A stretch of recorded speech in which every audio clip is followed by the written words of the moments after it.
को क्या मार डालोगी? मेरा झूठा है ना प्यार, फिर भी करती हो इनकार। तो बताओ जवानी क्या अचार डालोगी? मेरा झूठा है ना प्यार।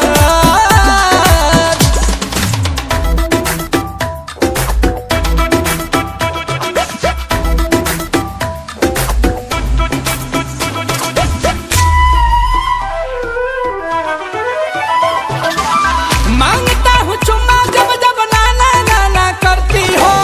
हाथ धोलो चमक छलो क्यों बहाना करती हो?